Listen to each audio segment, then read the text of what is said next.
Estrelas são anjos.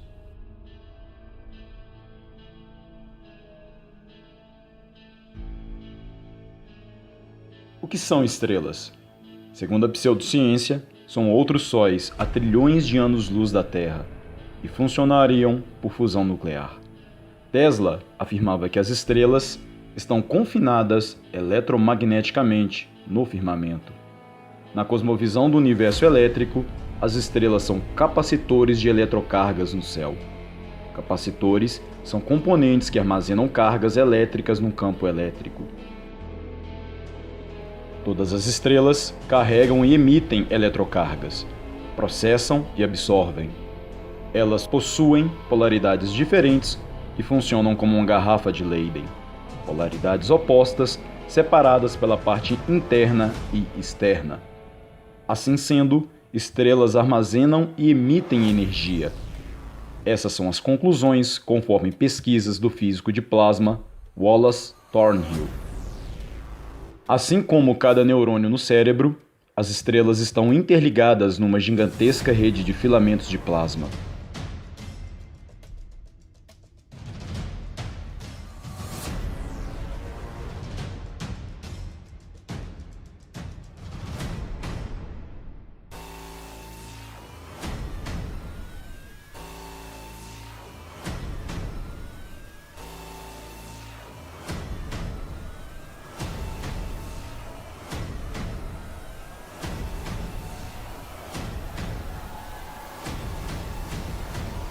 Isto é fractal, e vai do micro ao macro.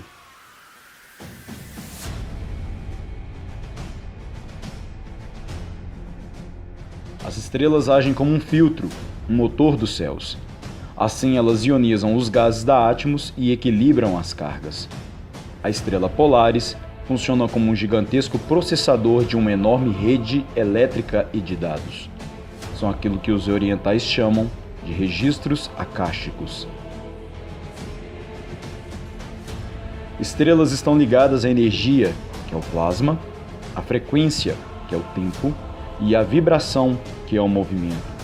Sem energia, não há como alterar o estado da matéria, independente da frequência. Estrelas são anjos, e não estão a milhões de quilômetros ou anos-luz de nós. Pois, como diz o físico Eric Doller, abre aspas, não há luz até que você tenha um objeto material, de modo que não há atraso de tempo e que faz com que todo o tempo de atraso da luz fica sem sentido. Isso significa que a luz que você vê das supostas estrelas distantes não tem 4 milhões de anos. Poderiam ter somente minutos, por ser instantânea. Todas as teorias desmoronam quando você não consegue ver as estrelas do espaço. Vídeos do espaço não mostram estrelas, nem os vídeos da NASA, nem as supostas fotos da Lua. Eles sabem que a luz não propaga no vácuo. A luz só é visível quando a matéria bruta está envolvida, e não há matéria bruta em altas altitudes, sendo o ar extremamente rarefeito. Por isso que inventaram a matéria escura, uma desculpa para justificar essa falta de provas. A astronomia moderna afirma que um ano-luz são 9 trilhões, 460 bilhões e 800 milhões de quilômetros. Ela também afirma que a segunda estrela mais próxima da Terra é a Próxima Centauri, supostamente localizada a 4,2 anos-luz. Isto é um absurdo e completamente impossível.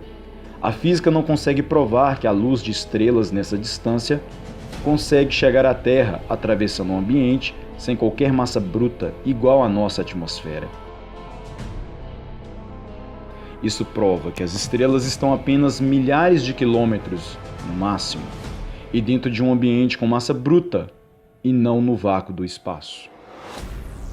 A ciência já descobriu que o hélio líquido é um superfluido que permeia as estrelas no firmamento em grandes altitudes. Ele age como um fluido refrigerante para dar a supercondutividade. O hélio existe na forma líquida, somente a temperaturas extremamente baixas. É produzido comercialmente para uso em magnetos supercondutores. O hélio superfluido mal retarda a velocidade da luz de forma que podemos compará-lo com o ar rarefeito nas altas camadas da Átmos, ou com a própria atmosfera da Terra.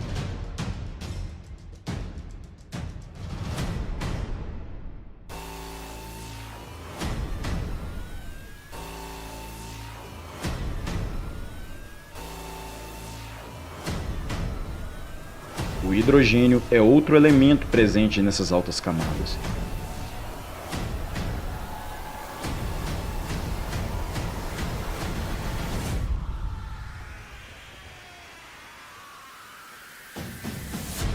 Em Gênesis 1:17, Deus colocou as estrelas no firmamento do céu para iluminar a terra.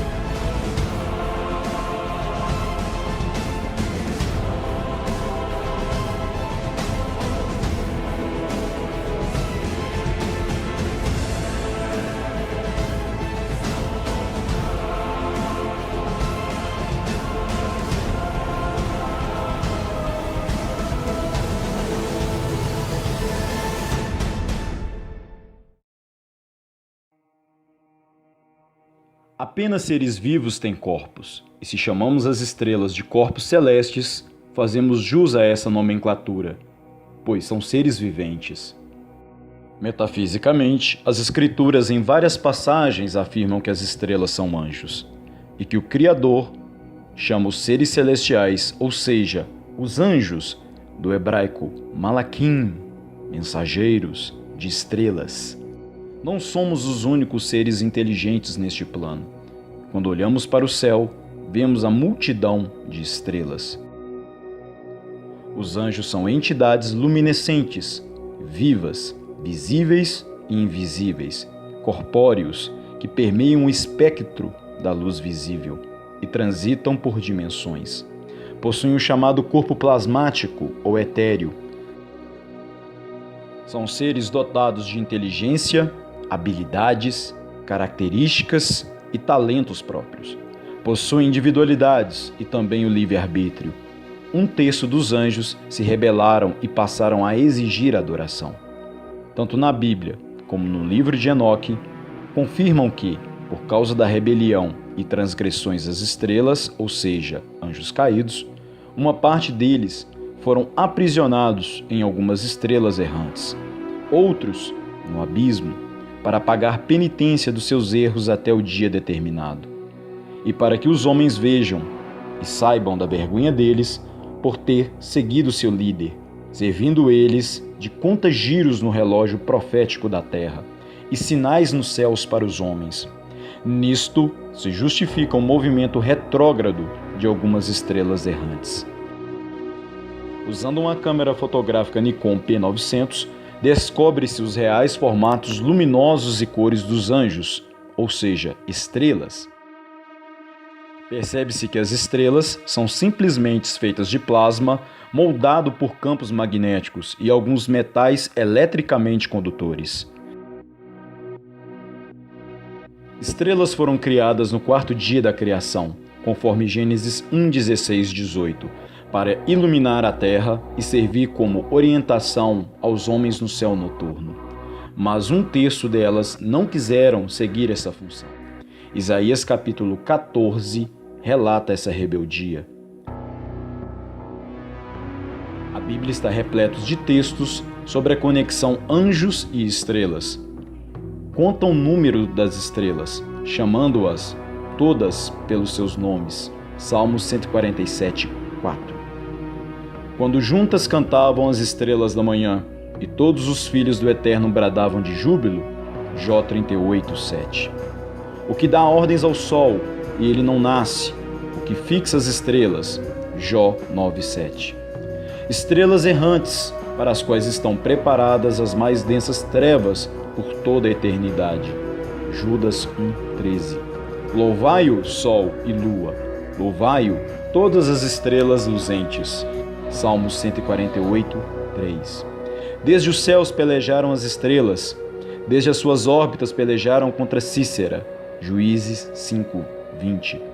E se engrandeceu até o exército do céu, e lançou por terra alguma das estrelas desse exército, e as pisou, Daniel 8:10. Eis que a lua não tem brilho, e as estrelas não são puras aos olhos dele. Jó 25:5. E tu dizias no teu coração: eu subirei ao céu, acima das estrelas do Criador, exaltarei o meu trono. Isaías 14:13. E quanto aos anjos que não guardaram sua autoridade e santidade originais, mas abandonaram seu próprio domicílio, eles os têm mantido em trevas, presos com correntes eternas para o julgamento do grande dia. Judas 1:6. Ora, se o Criador não poupou as estrelas, anjos, que pecaram, mas os lançou no abismo, aprisionando-os em cadeias tenebrosas, com o propósito de serem reservadas para o juízo, 2 Pedro 2:4. E despojando os principados e potestades, os expôs publicamente, e deles triunfou em si mesmos, Colossenses 2:15. E a sua cauda levou após si a terça parte das estrelas do céu, e lançou-as sobre a terra, Apocalipse 12:4. Deve-se lembrar que uma das características do hebraico bíblico é a omissão do verbo ser, estar. Fenômeno semelhante ocorre no russo e no árabe.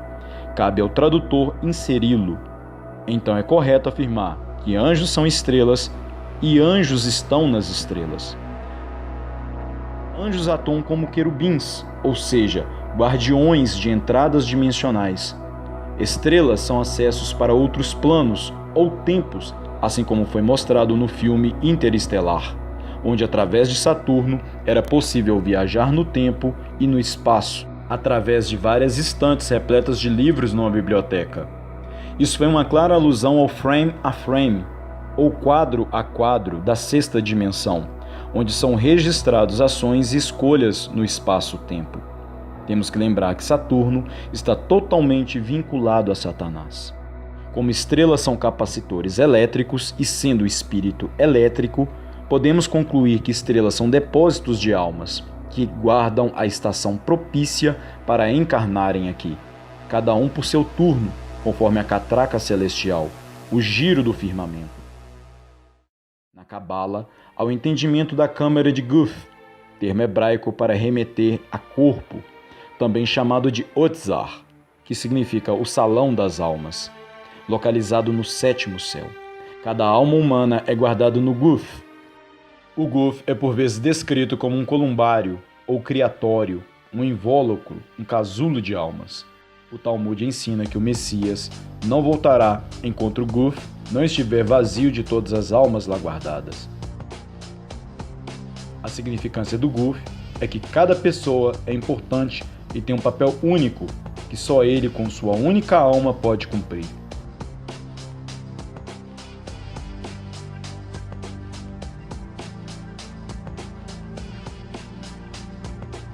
Sempre que um bebê nasce, a chegada do Messias se aproxima, simplesmente por ele ter nascido.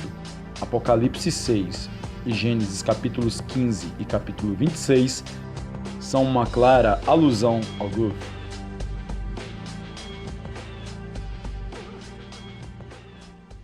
E foram dados a cada um compridas vestes brancas, e foi-lhes dito que repousasse ainda um pouco de tempo, até que também se completasse o número de seus conservos e seus irmãos, que haviam de ser mortos como eles foram. Apocalipse 6:11. E então levou para fora e disse: olha agora para os céus, e conta as estrelas, se as pode contar. E disse-lhe: assim será a tua descendência. Gênesis 15:5. E multiplicarei a tua descendência como as estrelas dos céus, e darei à tua descendência todas essas terras, e por meio dela serão benditas todas as nações da terra. Gênesis capítulo 26, verso 4. As constelações zodiacais são as famílias celestiais, todas as almas que um dia irão encarnar uma única vez aqui sobre essa terra. Todos os povos antigos sabiam disso. Assim como uma semente de uma planta aguarda o tempo propício de dispersar as sementes no campo, as almas aguardam adentrarem na Matrix para realizarem a sua escolha. A árvore cósmica dispersa sementes pela Terra em uma perfeita sincronicidade e complexidade eletromagnética.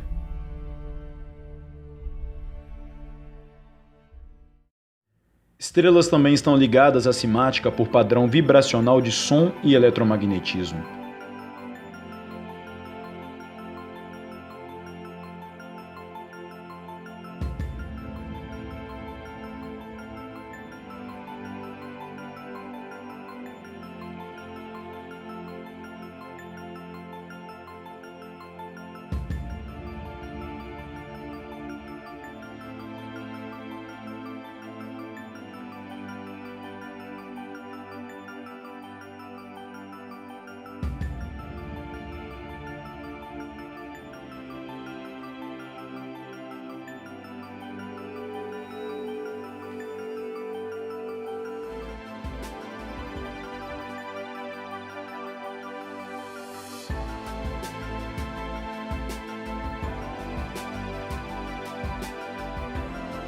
Isso é devido que o firmamento está cravejado de gemas de pedras preciosas, baseadas em silício. Portanto, cada uma dessas gemas está ligada a uma frequência específica, que reflete via atmosfera e linhas do campo magnético, na holografia magnética, para cada observador.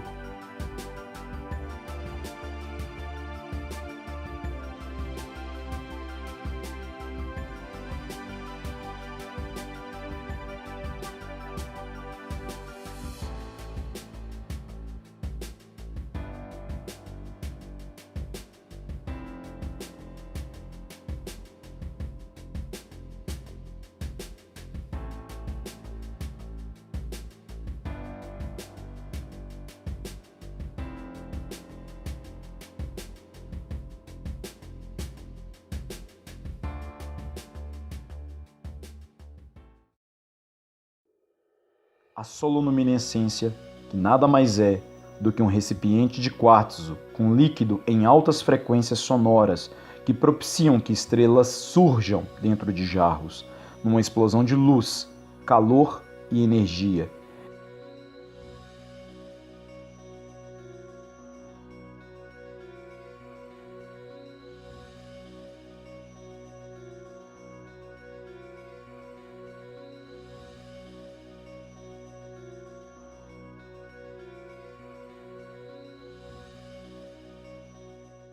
Isto vai de encontro naquilo que as Escrituras narram nas pedras do muro da Nova Jerusalém Celestial e também no peitoral do sacerdote. Tanto que entidades estão ligadas a questões de frequência, que num terreiro de Umbanda, cada toque de tambor é para invocar uma entidade.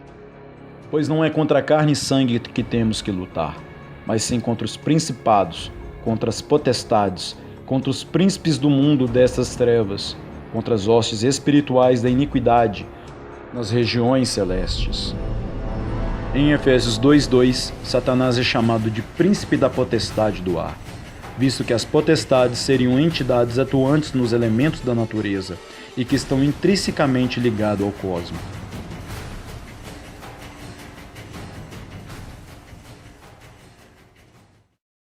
Deus já havia alertado aos israelitas, em Deuteronômio 4, da consciência e poder de persuasão do exército celestial, que neste caso é uma clara referência a anjos caídos.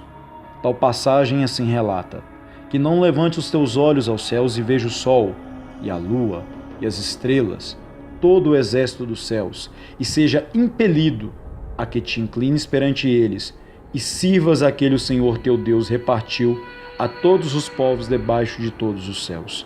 Deuteronômio 4:19.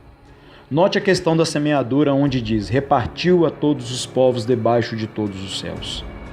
Vale lembrar que a árvore cósmica não tem apenas a semente da mulher, mas a semente da serpente se infiltrou na mesma desde o Éden. Os principados são mencionados no livro de Daniel pelo termo sarim, que significa príncipes, para se referir às forças espirituais malignas que controlam os governos humanos, como é o caso do príncipe da Pérsia e do príncipe da Grécia em Daniel capítulo 10 e capítulo 13. Também para se referir às forças celestiais da parte de Deus como Miguel, o príncipe do povo de Israel. A Bíblia cita inclusive constelações. Ou poderás tu ajuntar as cadeias do 7 estrelo, ou soltar os atilhos do Órion, ou produzir as constelações a seu tempo e guiar a Ursa com seus filhos? Sabes tu as ordenanças dos céus, ou pode dispor do domínio dele sobre a terra? Jó 38, 31, 33. Claramente são menções às Pleiades, que é o sete estrelo, a constelação da Ursa e a constelação de Órion. Não nos esqueçamos do nascimento de Jesus. Mateus capítulo 2, 1 e 2 diz: E tendo nascido Jesus em Belém da Judéia, no tempo do rei Herodes, eis que uns sábios vieram do Oriente de Jerusalém e perguntaram: Onde está aquele que é nascido rei dos judeus? Porque vimos a sua estrela no Oriente e viemos adorá-lo. Havia ali um raro alinhamento de estrelas no céu e anjos na terra. E o quinto anjo tocou a sua trombeta, e viu uma estrela que do céu caiu na terra, e foi-lhe dada a chave do poço do abismo, e abriu o poço do abismo, e subiu fumaça do poço, como a fumaça de uma grande fornalha, e com a fumaça do poço escureceu-se o sol e o ar. Neste trecho bíblico vemos que um anjo, ou seja, uma estrela, cai do céu até a terra, e foi-lhe dada uma chave. Find the others. Got Niobe right there. They're already out of the station. What about Soren? There. They're still inside, but They're not moving.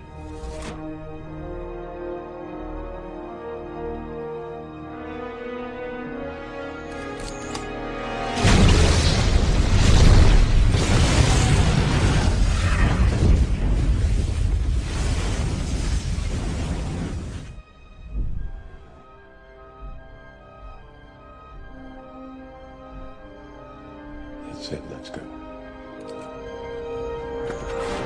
Call Neo now.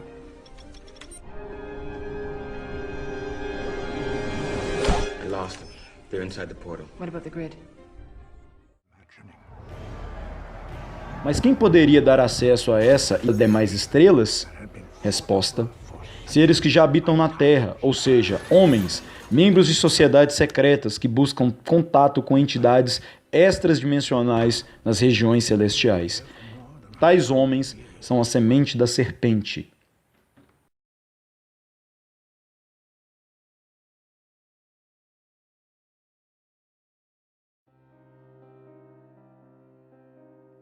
Porque se Deus não poupou a anjos quando pecaram, mas lançou-os no inferno, ou seja, Tártaro, e os entregou às cadeias da escuridão, reservando-os para o juízo, 2 Pedro 2,4. O verbo grego tártaro, em 2 Pedro 2,4, é uma referência bíblica à região que, segundo a mitologia grega, está tão abaixo do Hades quanto a terra está abaixo do céu. Ilíada 8,13. Porém, dentro do contexto bíblico, temos que verificar com exatidão a que se refere esse lugar terrível. O Tártaro está associado a cadeias da escuridão, e Judas 1,6, sendo o versículo correspondente a 2 Pedro 2,4. As prisões eternas na escuridão. O Tártaro é a prisão dos anjos caídos ou demônios. Em Apocalipse 20:13, há uma distinção entre mar, morte, Hades e lago de fogo. Este mar são as águas do abismo, embaixo da terra. Lá está o Tártaro, prisão dos anjos caídos. Enquanto o Hades é a antiga prisão das almas dos heróis da fé, o Tártaro é o oposto correspondente aos céus dos céus, acima. E as águas do firmamento são as mesmas águas acima do Tártaro e abaixo da terra. Quem são os 4 anjos de Apocalipse 7? Bem, para entendermos essa questão, precisamos estudar a fundo Apocalipse 4:7 e Ezequiel 1:10 e 10:14. Ambos os textos mostram seres celestiais com o rosto de leão, com o rosto de bezerro, com o rosto de homem e com o rosto de águia. O interessante disto é que você olha o Piramidium no platô de Giza, no Egito. 4 ângulos de 3 casas, e cada um desses ângulos apontam para um dos 4 guardiões do céu. Dentro da constelação de Touro, Aldebaran, da constelação de Leão, Régulus, da constelação de Escorpião, Antares, e da constelação de Aquário, Fomalhaut. Existem 2 eixos, sendo o primeiro Touro e Águia, ou Escorpião, já que a Águia ela é intercambiável com Escorpião.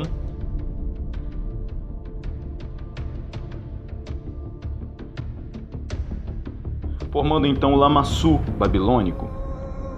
E o segundo eixo aponta para Leão e para Homem, da constelação de Aquário, ou Anjo. Nota-se uma clara associação entre homem e anjo.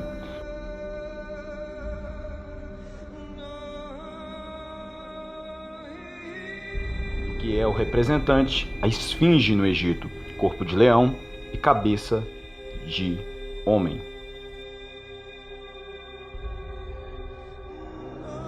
As 4 estrelas apontam para o início das estações sobre o plano da Terra, onde Aldebaran, de Touro, indica o equinócio vernal, Regulus de Leão, o solstício de verão, Antares de Escorpião, o equinócio de outono, e Fomalhaut de Aquário, o solstício de inverno. As 4 estrelas dominantes, cada uma está num quadrante do firmamento e possuem magnitude aparente de 1,5 ou mais brilhante. A razão pela qual elas são chamadas de realeza é que parecem estar à parte das outras estrelas no céu. As 4 estrelas são as estrelas mais brilhantes em suas constelações e entre as 25 estrelas mais brilhantes do céu noturno. Antigos persas consideravam essas estrelas como os 4 guardiões dos céus. Já os maias chamavam-as dos 4 bacabes, os 4 anjos que retém os 4 ventos de Apocalipse capítulo 7. Eles marcam as mudanças sazonais e marcam os equinócios e solstícios. Há uma indicação que os anjos que aparecem principalmente no livro de Enoque, Uriel, Gabriel, Rafael e Miguel, correspondem exatamente a Regulus, Antares, Aldebaran e Fomalhaut. Esses anjos / estrelas estão vinculados totalmente à inversão magnética, ao final dos tempos e todos os eventos a qual ocorrerão no livro de Apocalipse. Antigos egípcios sabiam disso tão bem, construíram um relógio astronômico complexo que é o platô de Giza, onde a esfinge é apenas um ponteiro dentro desse relógio astronômico.